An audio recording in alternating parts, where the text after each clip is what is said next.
Tribuners Indonesia Corruption Watch atau ICW menyebut tren hukuman terhadap terdakwa perkara korupsi dalam periode semester 1 tahun 2020 masih ringan. Berdasarkan pemantauan yang dilakukan ICW sepanjang Januari 2020 hingga Juni 2020, pelaku korupsi rata-rata dihukum 3 tahun pidana penjara. Peneliti ICW Kurnia Ramadana mengatakan dengan rata-rata hukuman terdakwa korupsi pada semester 1 tahun 2020 yang masih tergolong ringan, ICW pesimis dapat menimbulkan efek jerak terhadap pelaku korupsi. Rinciannya, ICW mengkategorikan hukuman ringan berkisar pada 0 tahun pidana penjara hingga 4 tahun pidana penjara.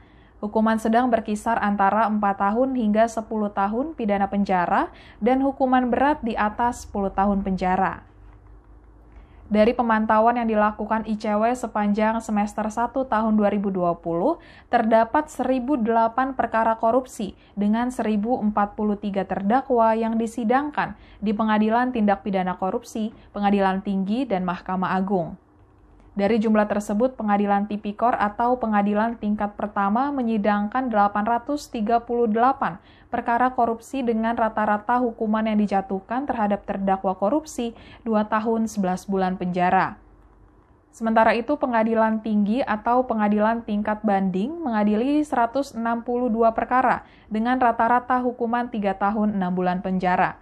Sedangkan Mahkamah Agung yang menangani kasasi dan peninjauan kembali mengadili 8 perkara dengan rata-rata hukuman 4 tahun 8 bulan penjara. Kurnia mengakui rata-rata hukuman terdakwa korupsi pada semester 1 tahun 2020 mengalami peningkatan dibanding rata-rata hukuman koruptor pada 2019 berdasarkan pemantauan ICW yakni 2 tahun 7 bulan penjara, namun kategori hukuman masih tetap ringan. Kemudian berdasarkan hasil pemantauan tren vonis persidangan perkara korupsi semester 1 tahun 2020 ICW, perangkat desa menempati peringkat atas dari sisi latar belakang terdakwa kasus korupsi. Dari keseluruhan terdakwa yang dipantau oleh ICW, perangkat desa menjadi sektor yang paling banyak, yakni sejumlah 263 orang. Kemudian aparatur sipil negara sebanyak 222 orang dan dari swasta 198 orang. Sementara itu, berdasarkan usia, orang yang berusia di atas 30 tahun ditemukan paling banyak menjadi terdakwa kasus korupsi.